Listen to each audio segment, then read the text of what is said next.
ಆರ್ಥಿಕವಾಗಿ ಇಲ್ಲಿ ಅನೇಕ ವ್ಯವಹಾರಗಳನ್ನು ಬೆಳೆಸುವಂಥದ್ದು, ಉದ್ಯೋಗ ಸೃಷ್ಟಿ ಮಾಡುವಂಥದ್ದು, ಅದಕ್ಕೆ ಮುಖ್ಯ ಮತ್ತು ಹೇಳುವಂಥದ್ದು ಕೃಷಿಗೆ ಮಾರುಕಟ್ಟೆ ಕೊಡುವಂಥದ್ದು ಆಯ್ತಪ್ಪ ಅಂತಂದ್ರೆ ನಿಶ್ಚಿತವಾಗಿಯೂ ಈ ಭಾಗದಲ್ಲೇ ಸಹಜವಾಗಿರೋ ಕನ್ನಡ ಬೆಳೆದು ಉಳಿಯುವಂಥ ಎಲ್ಲ ಕೆಲಸಗಳು ಆಗ್ತಾಯಿದ್ದಾವೆ. ಈಗಾಗಲೇ ನಿಮಗೂ ಗೊತ್ತದ MES ಇಲ್ಲಿ ಹೆಸರಿಗೆ ಮಾತ್ರ ಉಳಿದ ಬೆಳಗಾವಿಯಲ್ಲೇ ಇವತ್ತು ಯಾವ ಒಬ್ಬ MLS ಜನ ಅಲ್ಲಿ ಆರಿಸ್ತಾ ಇಲ್ಲ. ಮರಾಠಿಗರು ನಮ್ಮ ಜೊತೆಗೆ ಬೆರೆತು ಹೋಗಿದ್ದಾರೆ, ನಾವು ಅವ್ರ ಜೊತೆಗೆ ಬೆರೆತು ಹೋಗಿದ್ದೀವಿ.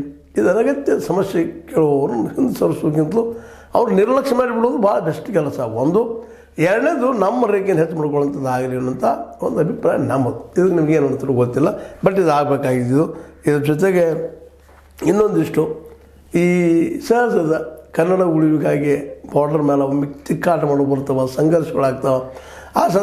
ಆ ಸಂದರ್ಭದಲ್ಲಿ ಪೊಲೀಸರು ಅನಿವಾರ್ಯವಾಗಿ ಎಲ್ಲರ ಮೇಲೆ ಮರಾಠಿ ಇರ್ಬೋದು, ಕನ್ನಡಿಗಿರ್ಬೋದು, ಅವರೊಂದು ಆ ಸಮಯದಲ್ಲೇ ಉದ್ದಟತನೋ ಮತ್ತೇನೋ ಅಥವಾ ಹಿಂದೆ ಸರಿಲಾರದು ಕೇಸ್ಗಳನ್ನ ಹಾಕಿದ್ದಾರೆ.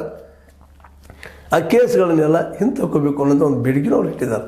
ಅಂದ್ರೆ ಒಟ್ಟಾರೆಯಾಗಿ ಬೆಳಗಾವಿಯಲ್ಲೇ ಈ ಕನ್ನಡದ ಕಂಪು ಬೆಳಿಬೇಕಾಗಿತ್ತಪ್ಪ ಅಂತಂದ್ರೆ ನಿಶ್ಚಿತವಾಗಿ ನಮ್ಗೆ ಆಗಬೇಕಾಗಿದ್ದು ಇವೆಲ್ಲ ಕೆಲಸ ಆಗಬೇಕಾಗಿದ್ದಾವೆ.